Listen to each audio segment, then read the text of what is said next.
Yo voy a tratar de demostrar en este escaso tiempo que este presupuesto está hecho sobre fundamentos amañados, sobre fundamentos acomodados, sobre fundamentos forzados, es decir, sobre fundamentos mentirosos, con un propósito que por supuesto el ministro no lo reconoce, y es que este desfinanciado presupuesto termine convirtiéndose en un presupuesto que para poder ajustarlo tenga que ser con crédito con el sector financiero, desde luego internacional, tenga que ser ajustado con recortes y tenga que ser recortes en el gasto social y con privatizaciones. Yo no entiendo por qué los fundamentos son tan extraños. Se supone que el equipo técnico del ministerio es del primer nivel, es de excelencia, son doctores, son PhD y dan datos como estos. ¿De dónde saca el ministerio que el PIB este año va a caer el 5,5%, pero el año entrante va a subir el 6,6%? Eso no se lo cree nadie. Que nos cuente una de vaqueros el señor ministro. Es evidente que el PIB va a caer más este año de lo que le está diciendo y no va a ser un rebrote en B o en V como ellos están diciendo. Esto va a ser un camino largo y culebrero para recuperar la economía, porque como no han sustentado, no han hecho el choque que se necesita para que la economía se reactive, no le han dado el soporte suficiente a las nóminas de las empresas, no han decidido hacer el gasto que les recomendó el propio Banco Mundial, pues desde luego la recuperación va a ser larga y dolorosa. Entonces ahí es la primera mentira. Entonces con ese fundamento entonces es que desarrollan después el presupuesto. Pero tal vez la más grave de las mentiras que nos dicen en los fundamentos del presupuesto es que los ingresos corrientes de la nación, ojo, que los ingresos corrientes de la nación van a crecer. El año entrante 18,6 billones. Es decir, un 13,7%. ¿De dónde, señor ministro o señor viceministro, yo no sé al fin quién es el que gobierna allá en ese ministerio, de dónde sacan que los ingresos corrientes de la nación en 2021 van a tener ese comportamiento? Es que ustedes lo deben saber, pues si lo sé yo que no soy PhD ni nada, que los principales variables que inciden en los ingresos corrientes de la nación son el consumo de hogares, el PIB industrial y el precio de los hidrocarburos. Esos son los factores que más inciden finalmente en cómo crecen o decrecen los ingresos corrientes de la nación. ¿Y de dónde sacan que van a crecer los ingresos petroleros? Que van a crecer el PIB industrial y que va a crecer el consumo de hogares, cuando el comportamiento está diciendo todo lo contrario. Así que aquí hay unos supuestos falsos para hacer también un presupuesto mentiroso. Pero finalmente nos dicen que los recursos de capital, es decir, las utilidades del Banco de la República, del Copetrol, de las empresas estatales, van a crecer 15,4 billones el año entrante.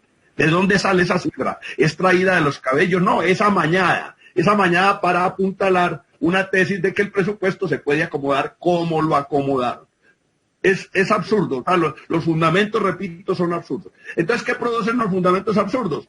Que tengan que entrar de entrada recortando el gasto social y destinando una suma enorme para el servicio de la deuda. Es la primera vez en la historia de Colombia que llegamos a casi 75 billones de pesos para servicio de la deuda. El 25% de este presupuesto está destinado a servicio de deuda, cuando todo el mundo lo que está recomendando es renegociar las condiciones y las tasas de interés hacia futuro. Eso es lo que están tratando de hacer todos los países, porque eso es lo que recomienda la situación económica que nos deja como fruto la pandemia y la herencia de un mal gobierno en materia económica que tenemos desde hace mucho tiempo.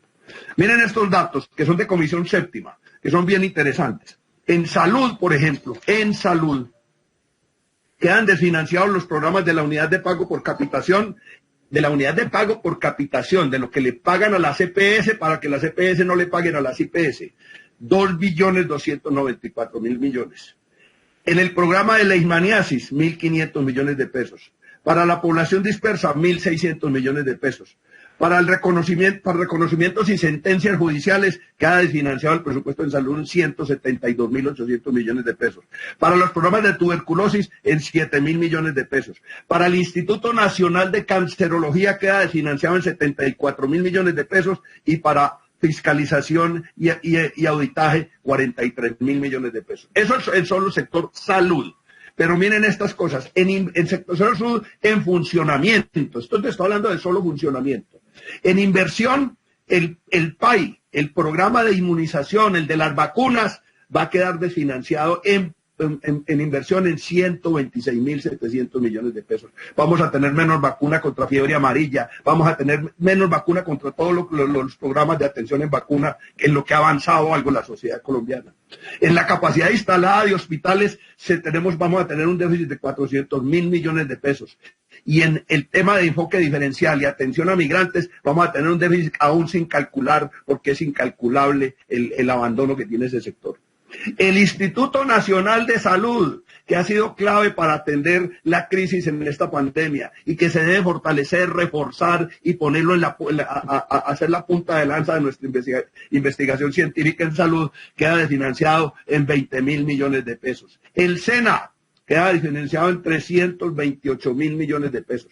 Esa plata del SENA va a permitir o va a resolver va a agravar el problema. 100.000 cupos menos de muchachos colombianos capacitándose en el SENA por la caída entre lo que está pidiendo el SENA que necesita para su presupuesto y los doctores Carrasquilla y Londoño del Ministerio de Hacienda le niegan. Se van a atrasar los programas de transformación digital y los programas de mantenimiento de infraestructura. Para catastro rural, calcula el director del SENA, para la formación del catastro rural, que podría el SENA capacitar por lo menos 50.000 muchachos para que sean agrimensores para ese programa, y no tienen los recursos para eso. En una crisis de desempleo como la que vamos a tener, la que estamos teniendo ya y la que se va a seguir agudizando el año entrante.